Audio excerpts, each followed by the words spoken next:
Bom, boa noite a todos. Estamos aqui para mais uma live do Artemis Laboratório. Eu sou o Dr. Fábio Rocha Lima, médico patologista, diretor técnico do Artemis Laboratório, e hoje nós vamos falar sobre as nossas amigas bactérias, né?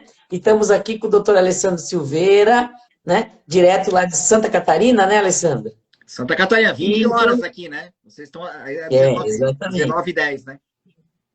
Então, Alessandro, por favor, se apresente aí para o nosso público aí, fala um pouquinho de você aí para a gente poder começar a bater esse papo, por favor.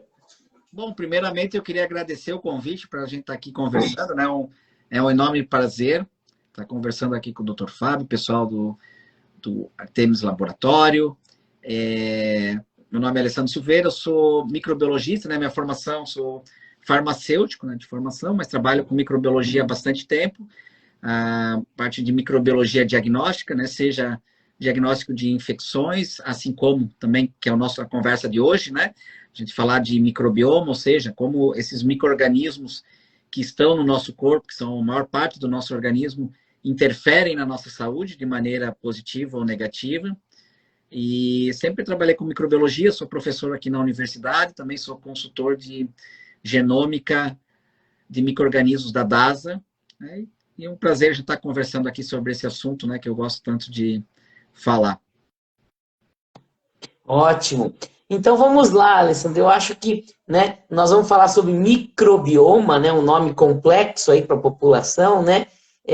Mas eu acho que o caminho da gente iniciar esse papo é falando, né, das bactérias, né? Como que elas são nossas amigas, né? O que é o microbioma e como que as bactérias nos ajudam e convivem com a gente no dia a dia, né, Alessandro? Então vamos lá. Eu gosto muito de falar, quando a gente fala de bactéria, né, fala de micro-organismo, que é um grande paradigma, né?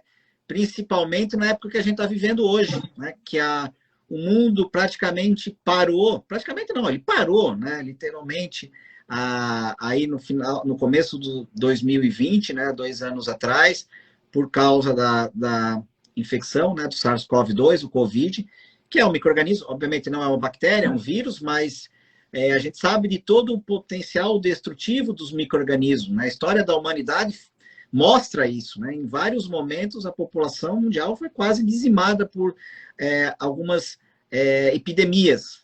E claro que hoje é muito mais difícil a gente imaginar isso, né?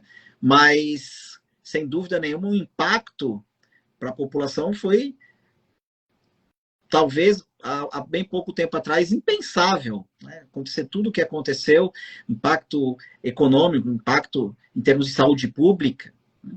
E então, mas isso é uma questão pontual da Covid. As pessoas sofrem com infecções pulmonares, infecções urinárias, infecções de outros tipos. A gente tem um problema muito grave de saúde pública hoje, que é a resistência das bactérias aos antibióticos.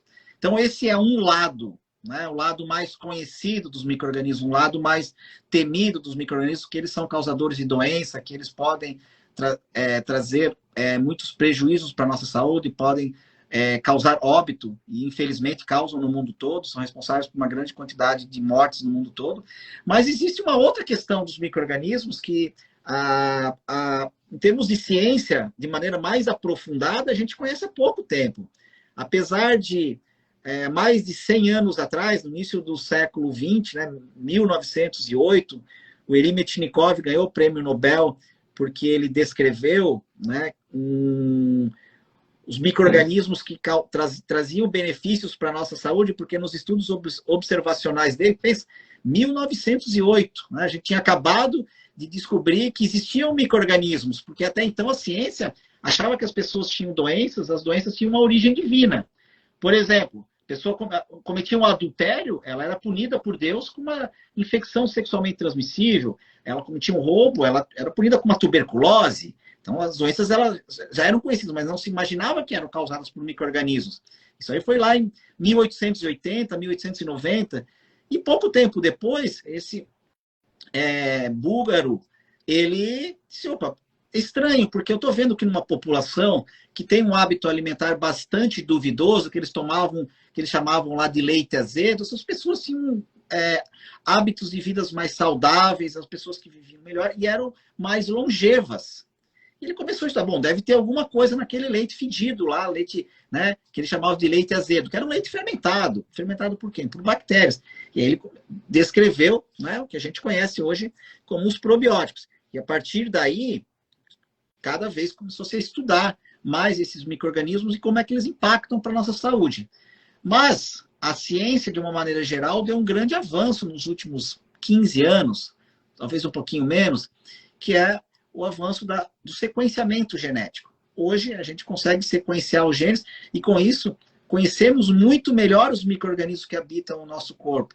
A gente sabe hoje, e não tem a menor dúvida disso, que no nosso organismo nós temos mais células de micro-organismo do que células próprias. Então, quer dizer assim, que eu sou mais micro-organismo do que Alessandro, do ponto de vista genético, sim. Tem um livro que ficou muito famoso, e é um livro bem interessante para quem tem curiosidade para ler sobre o assunto, que o nome do livro é 10% Humanos. Esse livro já vem de algum tempo, né? Eu acho que ele deve ser de 2015, 2016, e é um livro que o próprio nome está dizendo, né? Ela colocou assim, para cada uma célula própria, a gente tem 10 bacterianas, né? Então, a gente é só 10% humano e 90% bactéria. A gente sabe que hoje não é tanto assim, mas enfim, só de imaginar que a gente tem mais célula bacteriana do que célula própria é bastante controverso, né? E essas bactérias, esses micro-organismos, que não são só bactérias, eles têm um papel muito importante para a nossa saúde. Muito importante, tanto para nos manter mais saudáveis, a gente vai falar sobre isso, mas também eles estão relacionados com muitas das doenças crônicas que afetam a humanidade hoje. A gente pode falar obesidade, porque a obesidade é uma doença inflamatória crônica. A própria diabetes do tipo 2, que tem uma relação direta com a obesidade, né? Alguns até chamam de um quadro de diabesidade, né? Que é diabetes do tipo 2 associadas com obesidade. E, sem dúvida nenhuma, os dois males mais temidos pela população, de uma maneira geral, as duas doenças mais temidas, estudos demonstram isso, que as doenças que as pessoas mais têm medo são o câncer e as doenças neurodegenerativas, por exemplo, né? O Alzheimer. Tem uma relação com esses micro-organismos. E isso é muito interessante, porque a gente está falando de coisas que são bem paradoxais. Primeiro a gente falou que as bactérias podem matar porque elas causam infecção, aí depois eu falei, poxa, mas espera aí, elas fazem parte do nosso corpo, elas estão associadas com a nossa saúde, mas dependendo das nossas escolhas diárias, dos nossos hábitos de vida, essas bactérias podem se voltar contra nós também e estarem associadas nessas doenças crônicas, né? Como, por exemplo, diabetes do tipo 2. Então, é muito interessante essa relação, né? E elas são meio de lado negro, né? E o lado bom das bactérias, né? Elas, em determinadas condições, elas podem ser boas ou podem ser ruins. Por isso que eu chamo isso de um grande paradigma, um paradoxo dos micro-organismos. Legal, muito bom. E a maioria dessas bactérias vivem no nosso intestino, né, Alessandro? O nosso intestino é o maior local onde mais tem bactérias, né? E é dali que sai o termo microbiota intestinal, né? Que acho que é um ponto importante dessa nossa conversa hoje, né? Sem dúvida nenhuma, né? Do ponto de vista quantitativo e qualitativo também, essa microbiota, o que o pessoal chama de flora bacteriana intestinal, é ela que tem maior impacto para a nossa saúde. Por que do ponto de vista quantitativo? Porque ali, né, como o senhor mesmo falou, é que a gente tem maior quantidade de bactérias. Mas do ponto de vista qualitativo também, porque essas bactérias elas vão ser muito importantes para modular a função intestinal. E a gente sabe hoje que o intestino ele é fundamental para todas as operações do nosso corpo, né? A gente tem ali no intestino a absorção de nutrientes, o intestino ele produz vários hormônios, o intestino é fundamental para a modulação da nossa imunidade, né? Nosso sistema imune, 80% da nossa atividade imune está focada no intestino, porque é um local constante de agressão do nosso corpo, porque todo o nosso tubo digestivo, desde a boca até lá no final, né, no reto, é uma área de contato com o meio externo. A gente está o tempo todo ingerindo líquido, ingerindo alimentos, e esses componentes estão entrando em contato com as nossas mucosas internas, e isso faz com que ninguém come um alimento livre de micro-organismos. Tudo que a gente come tem bactéria, né? Porque assim, bactéria é ruim, então eu vou esterilizar. Não, bactéria não é ruim. Em algumas situações ela é ruim. Então, você está tomando água, a água que você está tomando na sua casa, mas eu tenho um purificador que tem atividade antibacteriana, eu comprei lá, é caro.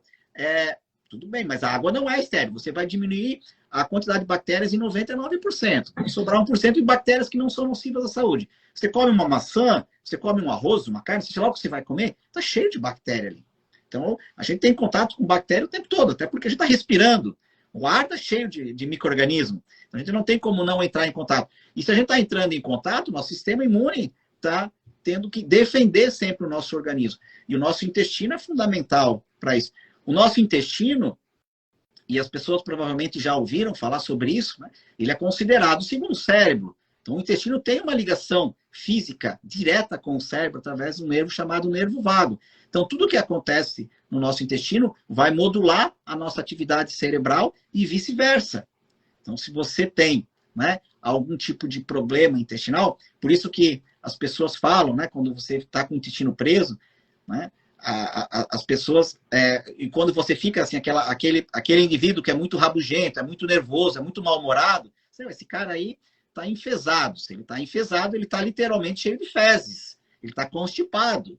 Então, ele fica mais irritadiço, né? A gente sabe que o paciente que tem, principalmente Alzheimer, ele começa, claro que o Alzheimer é um processo lento, multifatorial, mas ele começa também com uma constipação.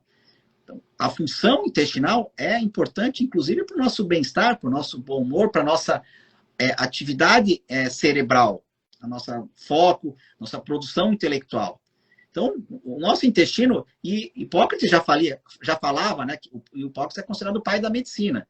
Todas as doenças começam no intestino. Então, se a gente falar de qualquer doença, qualquer uma que você tiver, se você melhorar a tua função intestinal, você vai melhorar a manifestação clínica dessa doença. Ninguém está falando, se eu melhorar o meu intestino, eu vou curar de uma tireoidite de Hashimoto, né, que é um hipotireoidismo, uma doença da tireoide. Eu vou curar da diabetes do tipo 2, tipo 1. Não, mas você vai melhorar a manifestação. Isso aí é muito fácil de demonstrar, até mesmo com ensaios clínicos. E se essas bactérias estão ali em grande quantidade, elas têm um papel muito importante. Essas bactérias, o que elas vão fazer? Elas ajudam a modular a resposta imune. Então, a gente sabe, por exemplo, né, vamos pegar o exemplo agora da moda, que é o Covid. O vírus da Covid, ele tem uma proteína de superfície, que é a proteína S, que ela tem uma afinidade por determinados receptores celulares. É como se ela tivesse uma chavinha que vai abrir determinadas fechaduras. Quem são essas fechaduras? Né? É uma enzima chamada, né, de enzima conversora de angiotensina, que é a ECA2.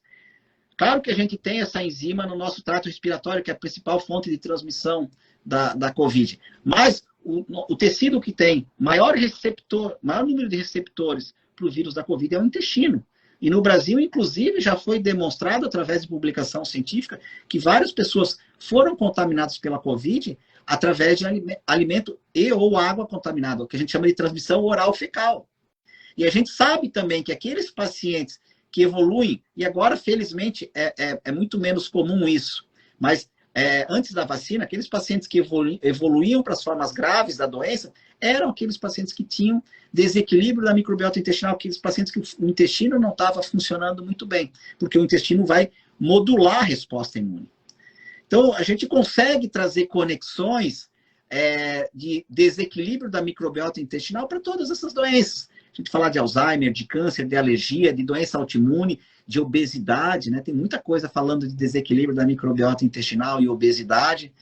Então, é algo assim que é muito interessante. Tudo isso que eu estou comentando aqui com vocês, né, são coisas que não são coisas que eu acho, são coisas que são comprovadas cientificamente pelas melhores publicações que a gente tem disponíveis aí no mundo. As melhores revistas médicas estão demonstrando isso. Então, hoje a gente já consegue provar o que até bem pouco tempo atrás, que desde 1908, lá com o Metchnikov, que ganhou o prêmio Nobel, que ele falou que os velhinhos lá que viviam mais e viviam melhor porque eles tomavam leite azedo, então já começou a demonstrar isso. Hoje a gente consegue, né, através de todas essas tecnologias que são disponíveis, a gente consegue comprovar isso cientificamente, o que é muito interessante.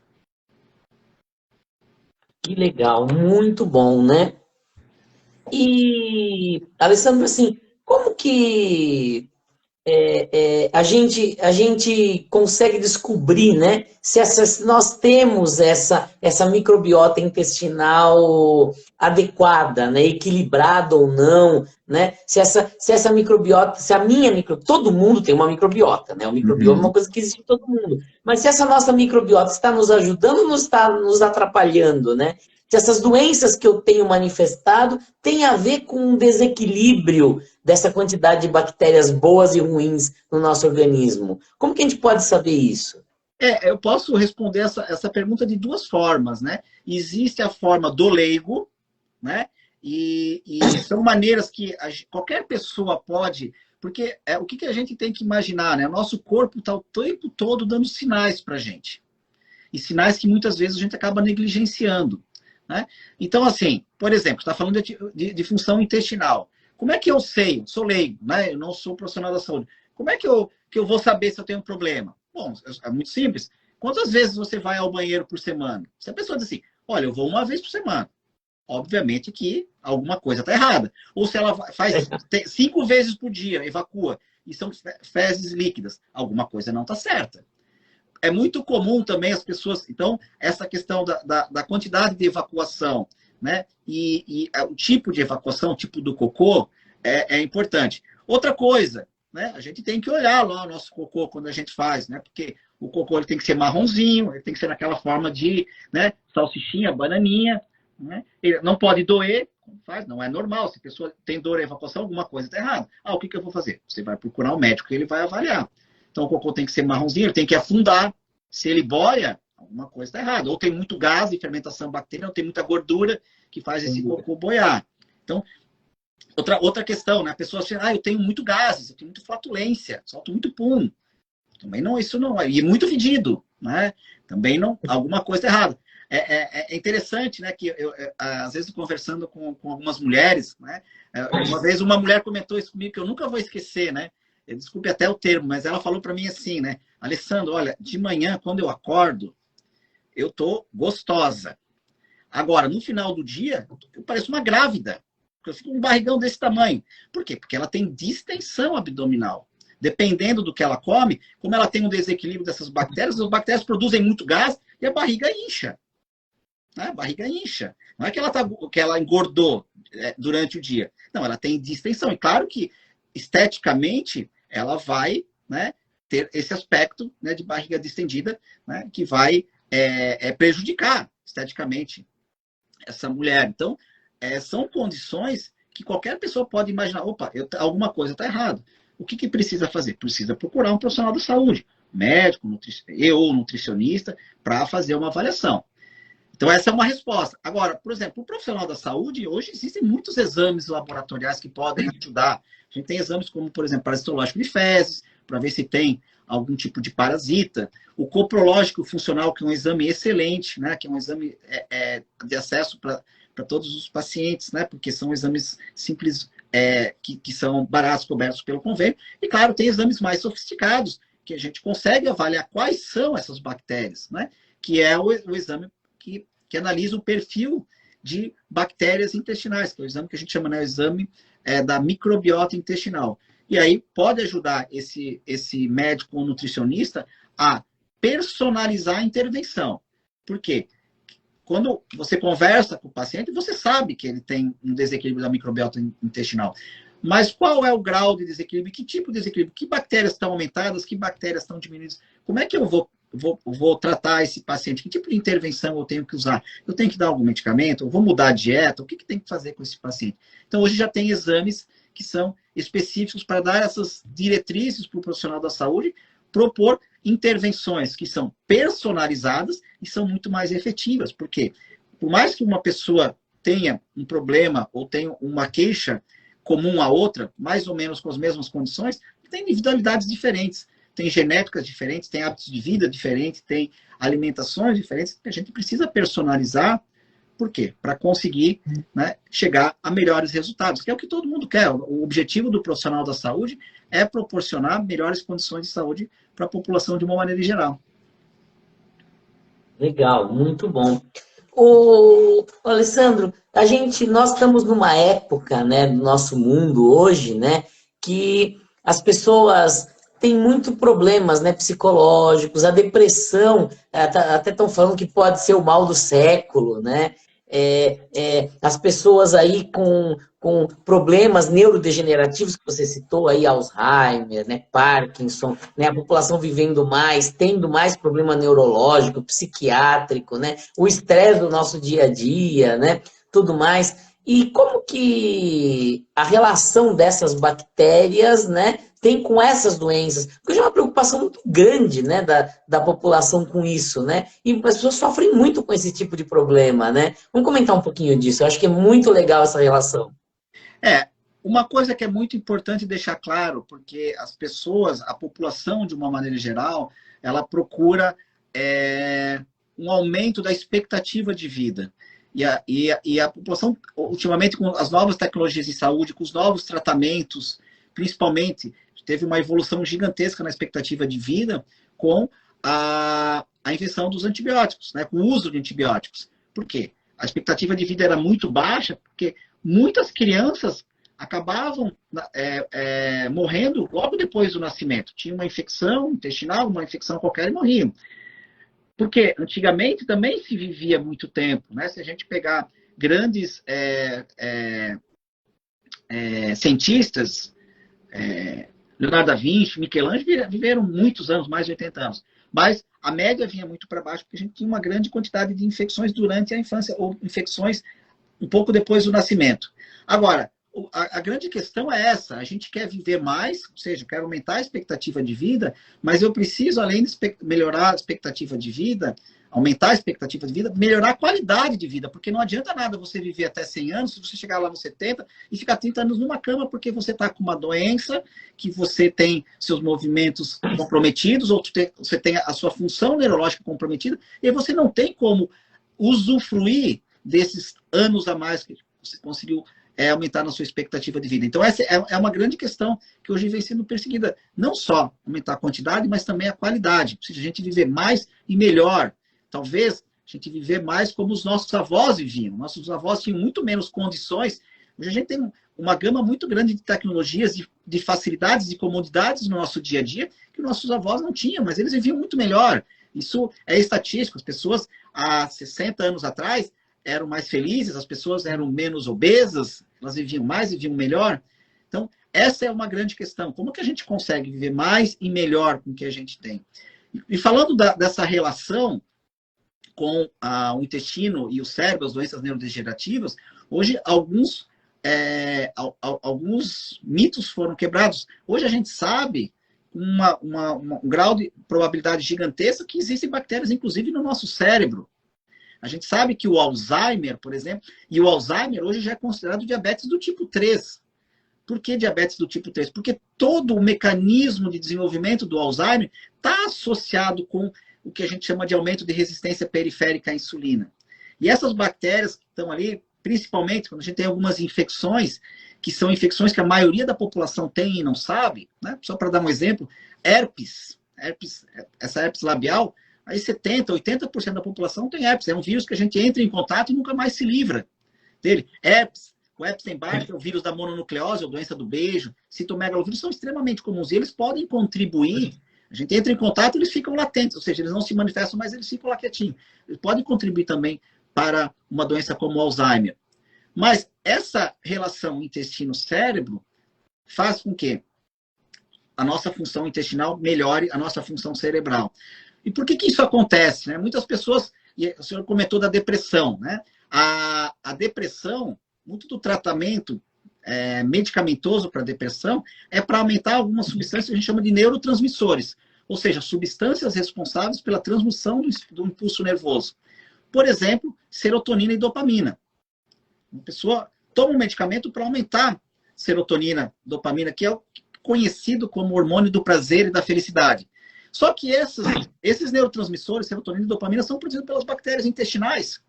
Então, a gente sabe que esse paciente, essa pessoa que tem hábitos de vida que não são adequados, ele vai ter um desequilíbrio da microbiota intestinal e isso vai impactar na produção de serotonina e dopamina. Outra situação, o senhor falou do estresse. O estresse, a gente tem que pensar que o estresse é muito importante para a nossa vida. a gente precisa ter o estresse. Claro que um estresse controlado. Eu sempre dou o exemplo, né? Imagina uma mulher jovem, 25 anos, bonita, ela sair no centro de São Paulo, né, naquele centro antigo de São Paulo, 2 horas da manhã andando pelas ruas do centro de São Paulo sozinha. Ela tem zero estresse. Ela não está preocupada. Eu vou sair aqui andando, não vai acontecer nada comigo. Eu vou sair, vou passear aqui, vou dar uma volta 2 horas da manhã sozinha. E a probabilidade de acontecer algo ruim é muito grande. Então, o estresse é um mecanismo que nos defende de situações ruins. É claro que o estresse crônico, o estresse patológico faz mal para a nossa saúde. E é o que as pessoas vivem hoje, sobre o estresse constante, que faz com que elas comecem a adoecer.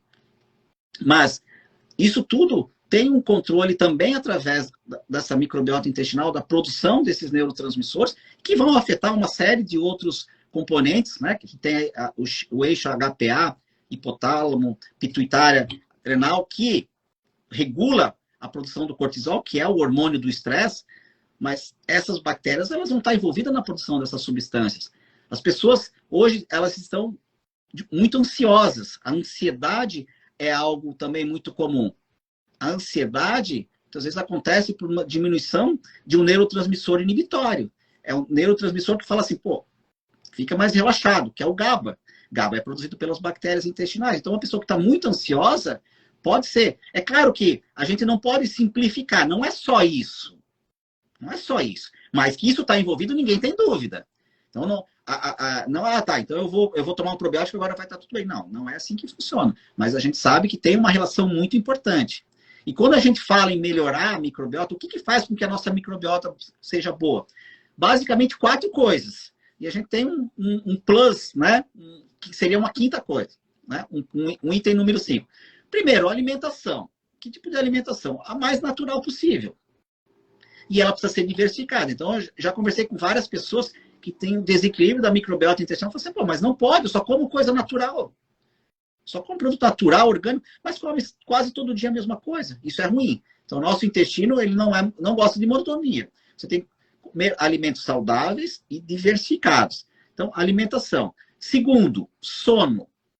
O sono é fundamental para eliminar toxinas, para equilibrar o nosso metabolismo e para manter essa microbiota saudável. Então, sono de quantidade e qualidade. Hoje a gente tem como monitorar isso. Né? Hoje a gente tem, ó, por exemplo, tem esse reloginho aqui, eu monitoro meu sono. Todo dia eu vejo quantas horas eu dormi, quanto tempo era sono profundo. Às vezes o pessoal fala, mas, poxa, isso aqui não tem como, isso aqui só gente rica tem esse reloginho. Eu não quero fazer propaganda, tá? Mas isso aqui eu comprei na Amazon. É um reloginho da Amazon, custa, eu acho que eu paguei R$80, R$90, dá para pagar em 12 vezes sem juros no cartão. Né? Então é acessível para a população. Mas por que eu tenho isso aqui? Porque eu gosto de monitorar, eu sou metódico, eu não precisa ter isso aqui para dormir bem. Mas então, sono, atividade física. E atividade física não é só academia. Qualquer atividade física. Eu vou caminhar, eu vou pedalar, eu vou correr, eu vou nadar. Né? Porque as pessoas confundem. Atividade física, eu tenho que ir para academia. Academia é cara, não tem... Não precisa. Eu aproveito esse relógio aqui e eu conto. Eu sei que a gente sabe hoje, tem estudos mostrando que 10 mil passos por dia está associado com uma vida saudável. Então eu conto, eu monitoro. Deixa eu ver. Ó, hoje eu tô mal, tem que andar, 4 mil passos só hoje. Hoje eu fiquei o dia inteiro dentro do laboratório, então andei pouco. E o quarto é como a gente maneja o nosso estresse. Todas as pessoas estão sujeitas ao estresse, umas mais, outras menos. A gente precisa manejar esse estresse. Como é que a gente faz? Aí depende de cada pessoa. Você pode fazer atividades relaxantes. Por exemplo, hobbies. O meu hobby é ir lá, chegar na minha casa e no meu jardim, eu gosto de plantar, eu gosto de mexer ali nas minhas plantas, eu gosto de regar. Meu hobby é sair à noite com o meu cachorro. Eu levo ele para passear. O meu hobby é, enfim, fazer coleção de selos. Né? Ou tem terapias que são relaxantes, que são acessíveis a qualquer pessoa. Meditação. Qualquer pessoa pode meditar. Pilates, yoga, são maneiras de ter um manejo do estresse. Então, são esses 4 pilares: alimentação, sono, atividade física e manejo do estresse. E o quinto, como eu falei, seria um plus, é as pessoas evitar usar medicamento. Medicamento acaba com a microbiota. Claro que a gente está falando de uso de medicamentos sem indicação médica. Eu não estou falando do... Ah, mas eu fui lá no médico, ele prescreveu para mim um medicamento para, enfim, para qualquer coisa. Bom, se você foi no médico, ele te avaliou e ele prescreveu o medicamento, ele está ciente, pode tomar, porque ele está prescrevendo, porque você precisa. Medicamento que você toma, todo medicamento você vai ter um dano. Todo medicamento vai fazer mal para o teu corpo. Só o médico pode avaliar se o benefício que ele vai gerar é maior do que o dano, então você vai ficar num saldo positivo. Então, o que a gente fala de não usar medicamento é a pessoa estar em casa e ter a sua farmacinha. Agora eu estou com dor de garganta. Eu vou tomar um anti-inflamatório. Eu vou tomar um omeprazol porque eu estou com um pouco aqui de dor de estômago. É isso que a gente condena. É isso que faz mal para a saúde. O uso de medicamentos de maneira descontrolada, sem a orientação de um profissional da saúde. Então, quando a pessoa faz essas 4 coisas e evita usar medicamento, ela vai melhorar a microbiota, ela vai melhorar a qualidade de vida, ela vai... E aí é interessante porque isso é um círculo virtuoso.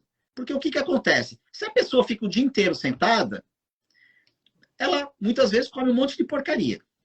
Aí ela não tem disposição para fazer atividade física. E aí ela dorme mal.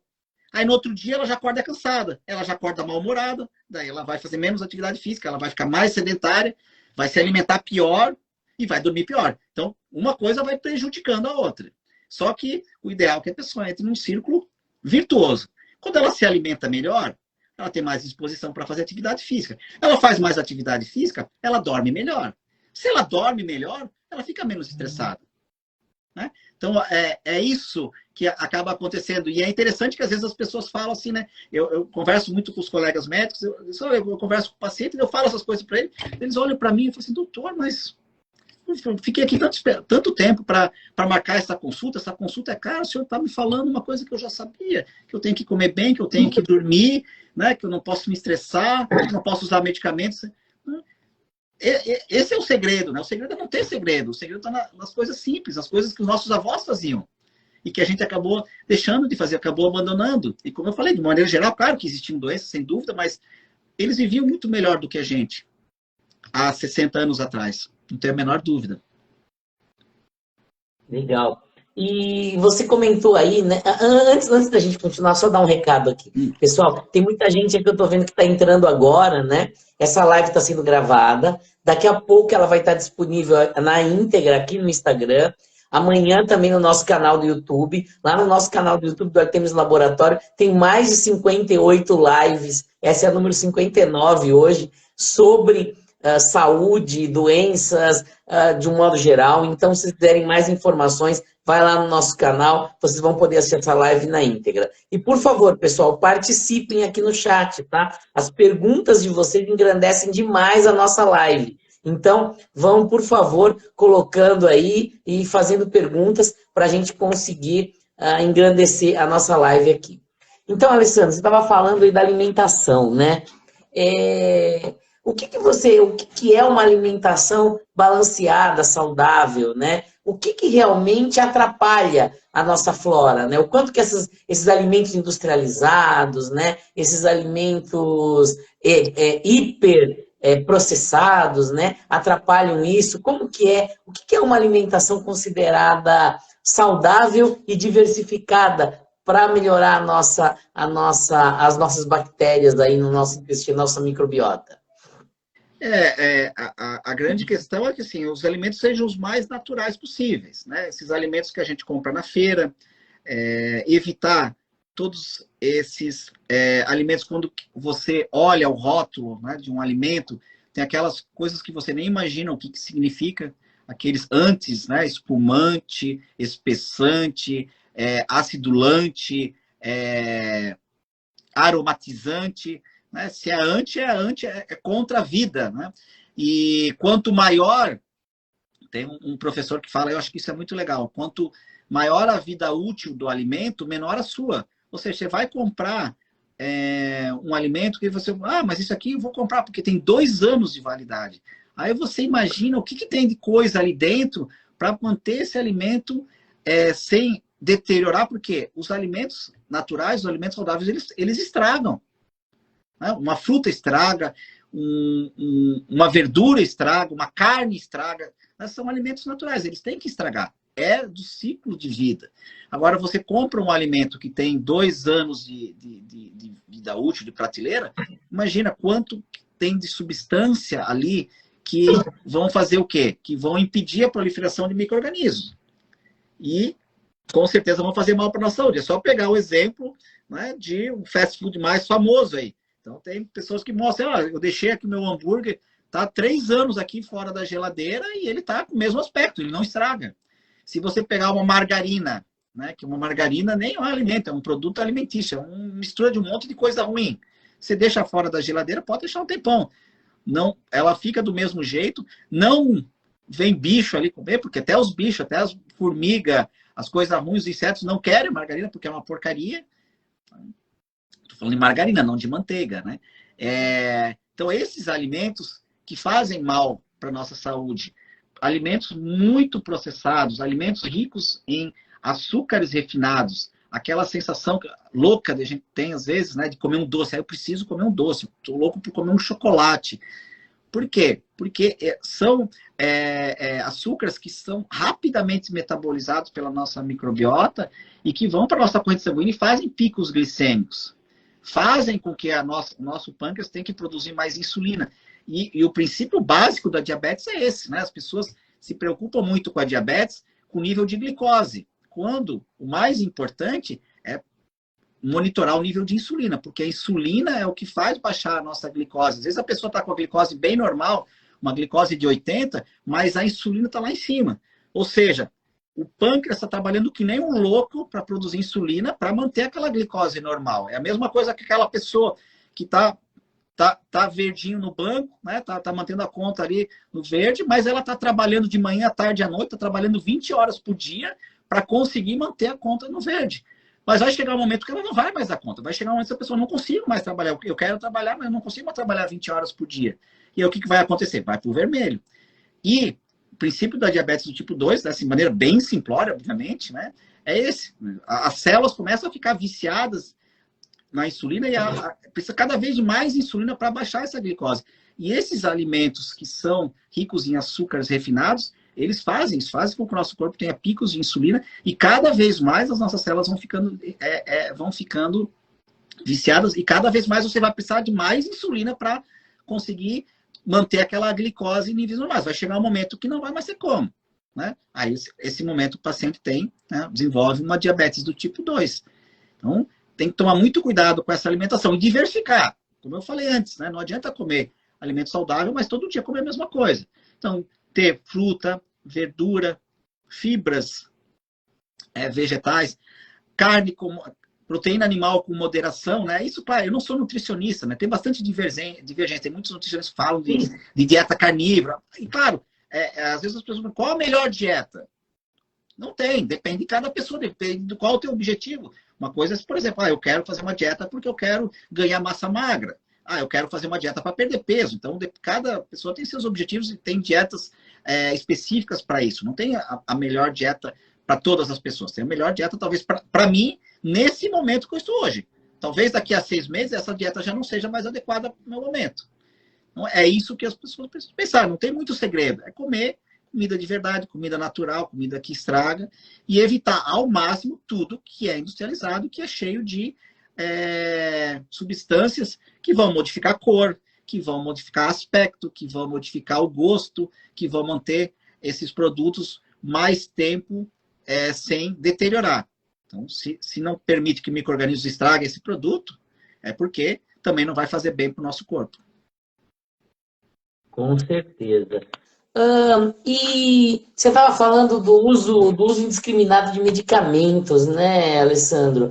Eu acho que aí a gente entra nos antibióticos, né? Eu acho que... E aí vem aquela história, né? De usar antibiótico para qualquer coisa, né?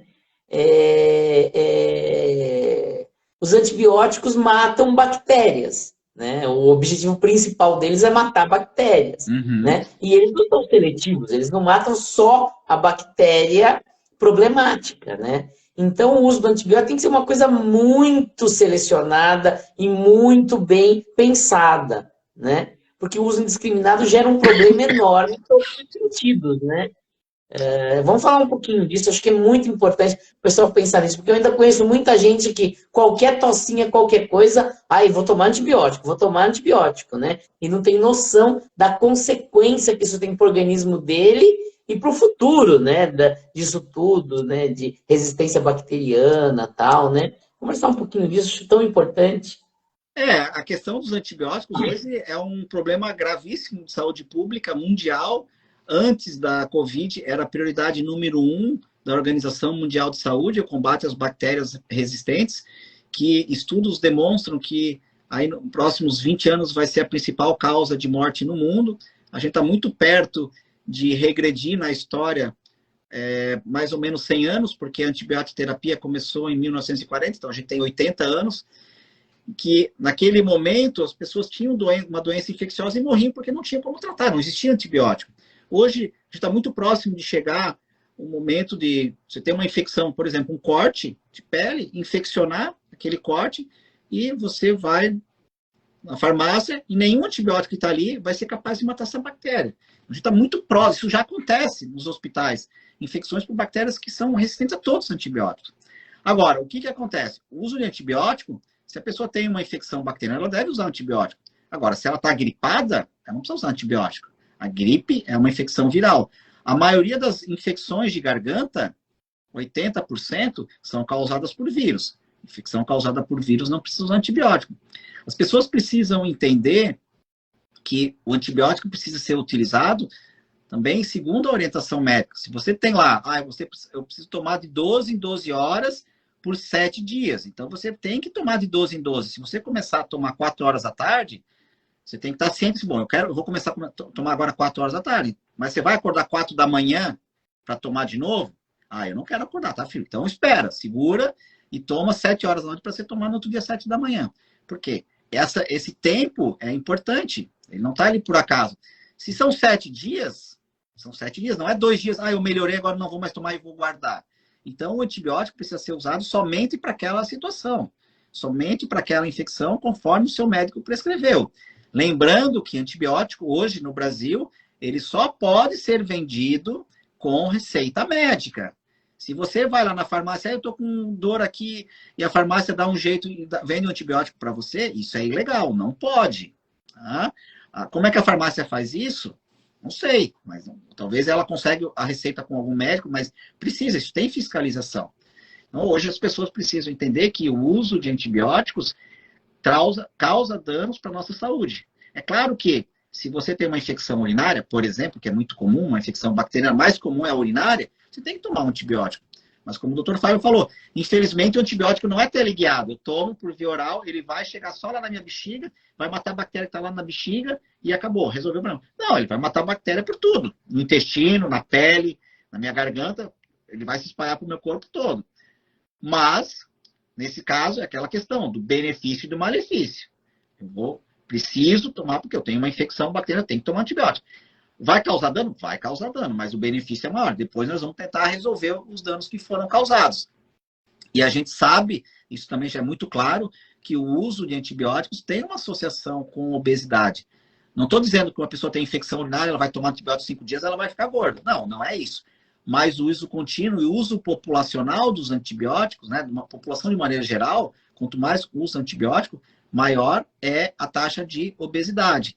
E a gente tem que lembrar também que muitas vezes a gente usa antibióticos sem saber. Por exemplo, quando você vai lá comer o seu franguinho, né? Você gosta, você compra lá no mercado. Hoje já existe no mercado. Tem o frango, você vai lá, tem o frango normal, filezinho, frango, e tem aquele outro pacotinho que está dizendo assim, animais livres de antibiótico. Por quê? Porque eles não foram tratados, esses frangos, com ração com antibiótico.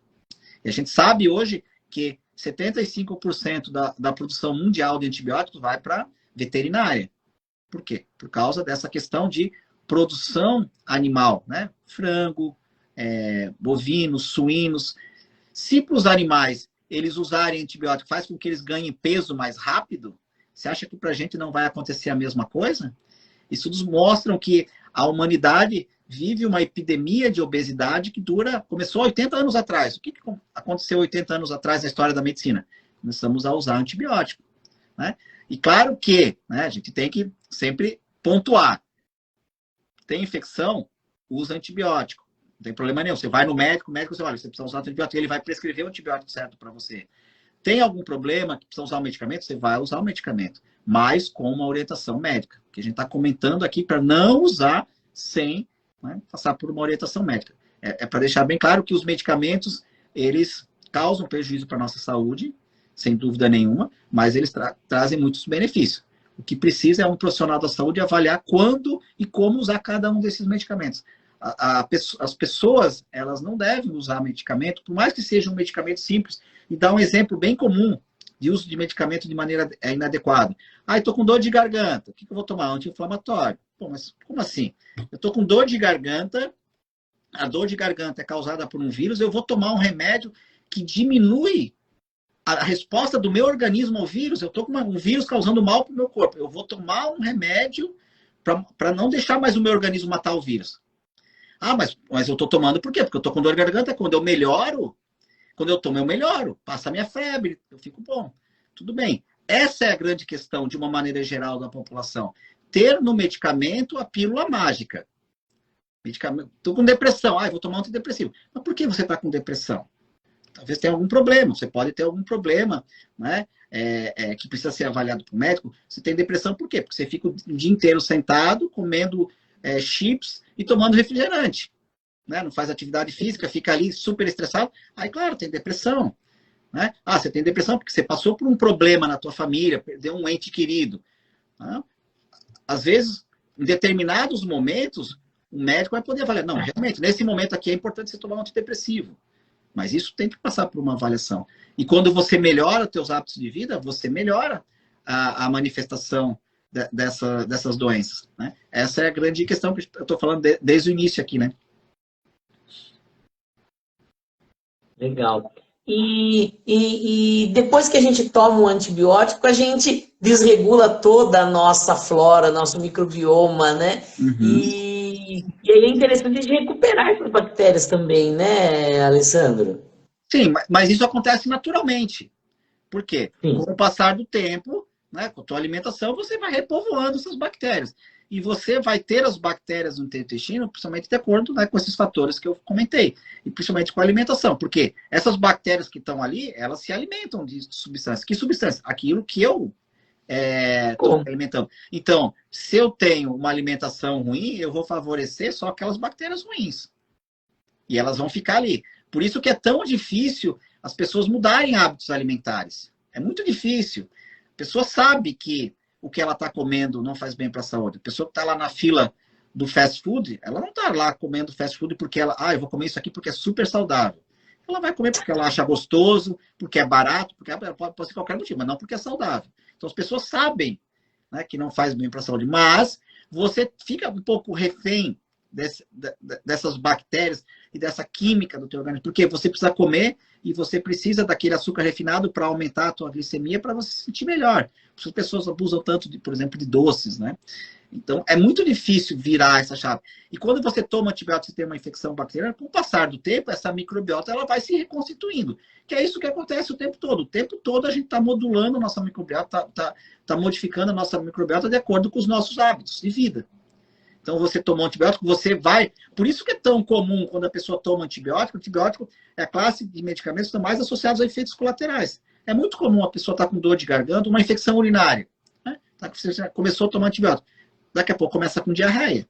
Por quê? Porque desequilibra a microbiota intestinal. O que vai fazer com essa diarreia? Em alguns casos, pode usar probiótico. Né? Claro, de acordo com uma receita médica. Vou te dar probiótico e vai melhorar. Isso é muito comum, principalmente em criança, né? Toma antibiótico, faz diarreia, já usa um probiótico. Às vezes até o médico já prescreve junto o probiótico. Eu vou dar o antibiótico, já vou dar o probiótico junto para minimizar essa diarreia que pode acontecer. Ou mulheres, né, que começam a tomar antibiótico e tem um quadro de vaginose bacteriana, começa com corrimento, por exemplo, com Gardnerella, que é um desequilíbrio da microbiota vaginal. Então, a gente sabe que o antibiótico vai levar a esse tipo de problema. Mas, como eu falei, tem um benefício e um malefício. Então, vamos resolver o problema da infecção, que pode trazer danos graves para a nossa saúde, e depois a gente vai verificar como é que a gente vai repor essa microbiota.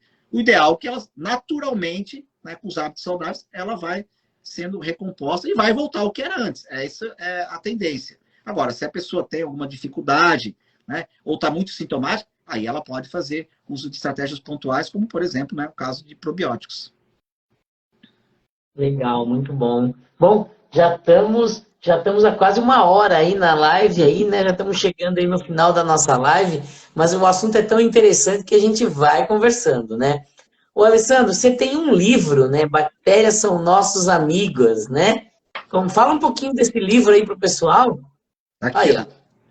O lado É, bom o das lado bom. bactérias, né? Então, assim, esse é um livro que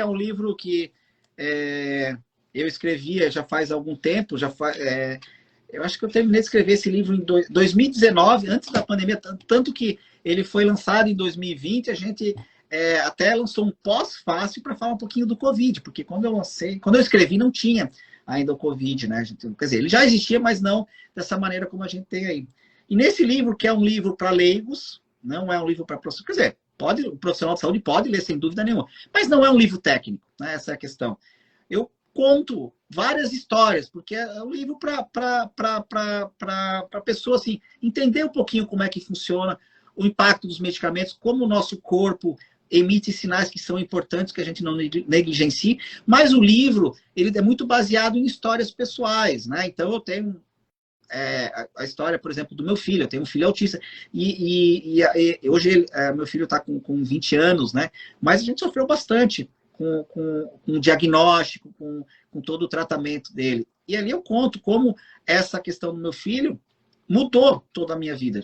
Mudou de uma maneira decisiva, tanto do aspecto pessoal quanto do aspecto profissional. Eu comecei, porque eu sempre trabalhei com microbiologia, mas eu trabalhava com a microbiologia, as bactérias causando doença.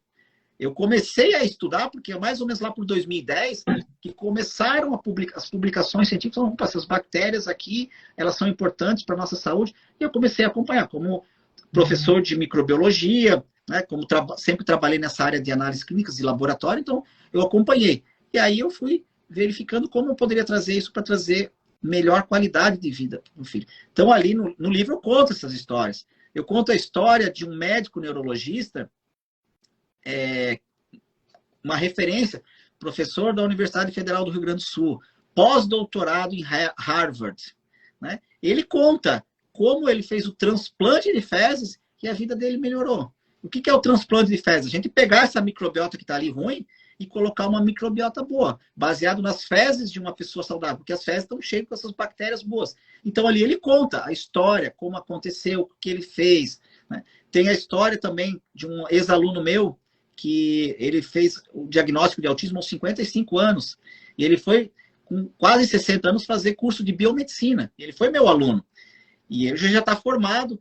E ele é um dos empresários mais bem-sucedidos aqui na nossa cidade. Ele tem uma empresa gigantesca. Até mesmo um pouco para desmistificar essa coisa do autismo, de uma pessoa à margem da sociedade, aquela pessoa que fica dentro de um quarto, que não pode ter uma vida, né, social, que não pode ter, né, um sucesso. Claro que o autismo é um grande espectro, é um grande guarda-chuva, vai depender muito de cada manifestação, mas é muito interessante o caso dele e o relato dele, o que tudo aconteceu, e daí ele fala também dessa questão da microbiota, porque ele acabou se especializando nisso. Apesar dele ter uma empresa de informática, e ele trabalha com isso, né, ele gosta muito de estudar microbiota porque ele vê toda essa aplicabilidade. Então o livro ele fala sobre isso, são exemplos pessoais, pessoas que eu conheço também, e a gente contando um pouquinho dessas histórias para mostrar para as pessoas que hoje, para as pessoas terem saúde, elas não dependem de ninguém. E isso é a coisa mais empoderadora do mundo, porque a pessoa, para ter saúde, ela não precisa ter um convênio médico. Eu não tenho dinheiro para pagar um plano de saúde. Eu não tenho dinheiro para ir nos médicos mais caros. Eu não tenho dinheiro para ir na academia, eu não tenho dinheiro para comer saudável, é caro. Não, nada disso é caro. Tudo isso é acessível para todo mundo. Então, para você ter saúde, você só depende de você, de mais ninguém. Isso é bom por quê? Porque te empodera. Opa, eu quero ter saúde, eu quero ter uma vida mais saudável, então o que eu vou começar a fazer? Bom, eu vou fazer essas coisas que os nossos avós faziam, que são as coisas simples. Como eu falei, o segredo é não ter segredo.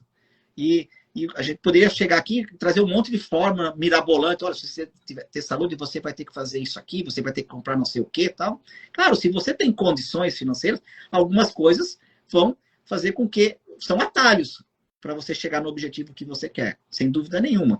Mas não impede que qualquer pessoa de qualquer classe socioeconômica possa viver com mais saúde sem depender de ninguém. Eu acho que essa é a grande mensagem do livro. E como eu, o Pedro Chestatsky, né, que é o médico neurologista que eu comentei com vocês, que falou do Transplante Fest, o seu Werner, que deu esse exemplo, pessoas que tiveram dificuldades muito importantes e conseguiram resolver, né, muito, e o foco do livro é falar das bactérias, obviamente, então o pano de fundo sempre vai estar as bactérias ali envolvidas, mas como eles conseguiram resolver esses problemas de saúde na sua vida de maneira simples e com a ajuda das nossas bactérias.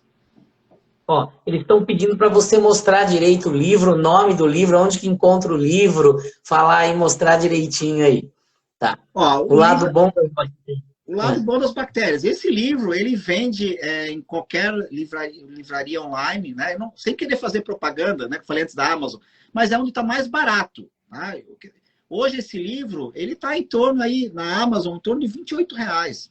Entre 25 e 30 reais. Né? Então, um livro barato, um livro acessível. É uma leitura gostosa, né? Eu fiquei muito feliz com o resultado desse livro. Esse livro saiu 2 vezes na lista dos mais vendidos do Brasil. Então, ano passado, ele ficou em 6º lugar geral dos mais vendidos, que a gente chama, né, do best-seller. Então, assim, fico muito feliz com o resultado, porque foi um livro que eu escrevi de maneira até despretensiosa, contando muitas histórias, né, e no sentido de ajudar as pessoas a melhorar a sua saúde com coisas simples. E a resposta foi muito boa, que me deixa muito feliz. Então, nas livrarias físicas, mas nas livrarias online, com certeza você vai encontrar. E é um livro aí que, como eu falei, o lugar mais barato que eu vejo é esse livro ser vendido na Amazon, que custa aí entre 25 e 30 reais. E pode ser comprado em qualquer lugar do Brasil. Né? Vamos só ver 2 perguntas que o pessoal colocou aqui. Aí o meu amigo Mário Katsuka aqui falando aqui, tomar omeprazol, um medicamento semelhante de uso contínuo, traz consequências para nossas bactérias e, por consequência, a nossa saúde? Com certeza, né? O uso crônico desses, que a gente chama, né, inibidores de bomba de prótons, né, o omeprazol, porque o que acontece, né? Esses medicamentos, eles vão diminuir a acidez no estômago. Mas essa acidez no estômago é muito importante. A gente tem que pensar o seguinte, né? O nosso corpo, ele é perfeito. Então, se você tem acidez estomacal, é porque ela é necessária para a digestão. Quando você inibe isso, você vai fazer o quê? Você vai diminuir a tua capacidade de digerir determinados componentes, por exemplo, proteínas. E tem outra coisa importante, a pessoa que usa muito, usa de maneira crônica e muitas vezes a pessoa não consegue parar de usar esse medicamento, quando o alimento chega lá no nosso estômago, chega naquele suco ácido, né, que é o nosso suco gástrico, muitas das bactérias que estão ali nesse alimento, elas são destruídas, elas morrem. Porque imagina, você joga elas no ácido, está junto com o alimento. Então, o que acontece? Quando você diminui essa acidez gástrica, muitas das bactérias deixam de morrer e elas vão lá para o intestino e podem fazer um quadro que a gente chama de SIBO, que é supercrescimento bacteriano no intestino delgado. E tem consequências bastante importantes. E também causam desequilíbrio da microbiota intestinal. Mas qual é o problema do uso de por exemplo, omeprazol? O que acontece? Né? Você tem, teu estômago é ácido. Vamos supor, uma coisa que você usa pontualmente. Ontem eu exagerei e estou com muita azia, dor de estômago. Eu vou tomar antiácido. Mas o que acontece? Toda vez que você inibe essa acidez, no teu estômago tem receptores que vão dizer, opa, peraí, está diminuindo a acidez. A gente precisa que o estômago seja ácido. Então vai mandar uma mensagem, né? Uma mensagem química, através de um hormônio chamado gastrina, que vai fazer o quê? Vai produzir mais ácido. Então, você vai produzir mais ácido. Você está produzindo mais ácido para conseguir rebater o efeito do medicamento que você tomou. E aí, o que vai acontecer? É o efeito rebote. Você vai ter mais azia. E se você tem mais azia, você vai tomar mais medicamento. E aí, é um problema, porque é um ciclo que não tem fim. Por isso que as pessoas têm muita dificuldade de fazer o que a gente chama de desmame do omeprazol. Então, tem muita dificuldade de largar. Olha, eu não consigo largar, doutor. Porque se eu parar de tomar o omeprazol, eu fico com uma dor de estômago desgraçada. Aí você toma, neutraliza a acidez. O teu estômago produz mais ácido. Aí você precisa de mais omeprazol para neutralizar. E aí é uma bola de neve. Né? Mas, sem dúvida nenhuma, tem um impacto muito importante para nossa impacto ruim para a nossa microbiota intestinal, uso crônico. E aquela coisa, né? A pessoa às vezes não procura eliminar a causa da gastrite, né? Claro. Ela tenta tratar o sintoma, né? Então, quer dizer, a gastrite está relacionada a estresse, está relacionada a nervosismo, está relacionada à alimentação errada, né? está relacionado ao uso, às vezes, de álcool, de cigarro, de substâncias químicas que agridem o estômago, e a pessoa quer simplesmente continuar tendo a mesma vida e simplesmente não ter a queimação, e aí se entope de medicamento, Exatamente, né? Aquela coisa da que é pílula o mais mágica, fácil, né? teoricamente. Né? Exatamente. Que é o mais fácil. Toma muito refrigerante, né? Outra coisa que detona o nosso estômago, que diminui, porque o nosso estômago é muito ácido. Como é que esse ácido não corrói o estômago? Porque tem uma gelatina, tem um muco, né? Que forra o estômago. E as pessoas abusam de anti-inflamatório. O que o anti-inflamatório faz? Né? Um efeito adverso. Ele diminui aquela camada de muco protetora do estômago. Então, a pessoa que toma muito anti-inflamatório, ela vai ter mais azia. Ela vai ter mais problema gástrico. E aí ela vai depender de tomar mais antiácido. Veja como isso é uma coisa complicada, é uma bola de neve. É muito difícil a pessoa conseguir largar. E como eu falei, né, o doutor Fábio comentou, pô, você quer não ter azia, mas você não quer largar o teu cigarro, a tua cervejinha, a tua comida muito picante. E aí, mas você quer tomar uma pílula mágica que vai resolver tudo isso. Ah, não, eu vou tomar um medicamento e ele vai resolver. E não é assim que funciona, né? Infelizmente, seria bom se não. Você pode aproveitar, come tudo isso, faz tudo de errado, você vai tomar esse medicamentozinho aqui que vai resolver. Mas não é assim que funciona. Uhum. Uma outra perguntinha que fizeram aqui, que é uma pergunta mais técnica, mas eu acho que é interessante. Perguntaram qual a diferença de microbiota e microbioma. Essa diferença é bastante sutil, né? E é muito técnica, mas assim, a microbiota é o conjunto de micro-organismos, né? De maneira geral. E o microbioma é o conjunto de genes de micro-organismos, né? Então, assim, na prática muda muito pouca coisa, mas hoje a gente vê com a tecnologia genética que e a gente faz, porque como a gente usa teste genético, a gente, na verdade, vai fazer um teste de microbioma, porque a gente vai analisar genes microbianos. Mas a microbiota é simplesmente a composição de micro-organismos e o microbioma, a sequência de genes que vão compor esses micro-organismos. Legal, muito bom. Bom, então estamos chegando no final aqui, né, Alessandro? Acho que a gente bateu um papo muito gostoso aí, né? Um pouco mais de uma hora falando aí sobre esse tema que é empolgante e é muito interessante, né? Semana que vem você vai estar aqui em Dourados, né? Você já veio para cá alguma vez? Não conheço. Não? Eu já fui para Campo Grande uma vez, fiquei 3 dias, mas para Dourados não. Mas eu fui para Campo Grande e não conheço absolutamente nada, porque fui dar um curso, eu ficava o dia inteiro no curso, até a noite, chegava no hotel para dormir, né, tomar um banho, dormir e no outro dia para o curso. Então eu não conheço praticamente nada. Quero ver se esses 3 dias que eu vou estar aí em Campo Grande e Dourados eu consigo conhecer alguma coisa, que é uma região muito bonita que eu tenho muita curiosidade de conhecer. Vai ser bem rápido novamente, né? Você teria que vir uma época mais tempo, a gente ia até Bonito, ia até Ponta Porã, conhecer algumas coisas legais aqui. Mas não vou legal que você vai dar. Legal, né? Muito bom. Eu agradeço aí a sua disponibilidade de tempo, né? Sei que você tem uma vida super corrida, é professor, trabalha no DASA, tem um monte de coisa para fazer aí e ter disponibilizado esse tempo para a gente hoje aqui. Muito obrigado mesmo. E semana que vem você vai estar aqui conversando com os nossos colegas médicos aqui de Dourados, né? Falando sobre esse tema, é uma coisa mais técnica. Eu vou estar muito contente de recebê-lo aqui na semana que vem, né? Então, Alessandro, muito obrigado, tá? Muito obrigado por esse tempo que você disponibilizou para nós, tá? E espero que a gente consiga fazer outras lives dessa mais à frente, porque o pessoal gostou demais aqui, tá? Eu que agradeço o convite, para mim é sempre um prazer e é só chamar, a gente marca um dia, um horário e vai ser um prazer estar conversando aqui com vocês e será um grande prazer conhecê-los pessoalmente na semana que vem.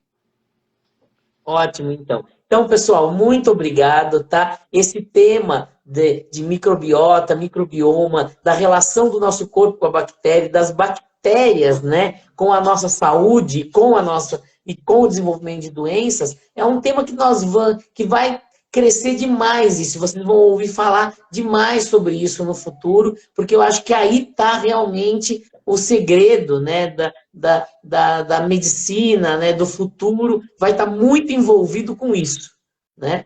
Então, vocês vão ver mesmo que vai se ouvir falar muito nisso. Semana que vem, a doutora Alessandra vai estar aqui em Dourados, vai até dar uma entrevista aqui na rádio, então vocês vão poder estar ouvindo também mais assuntos sobre ele aí, né?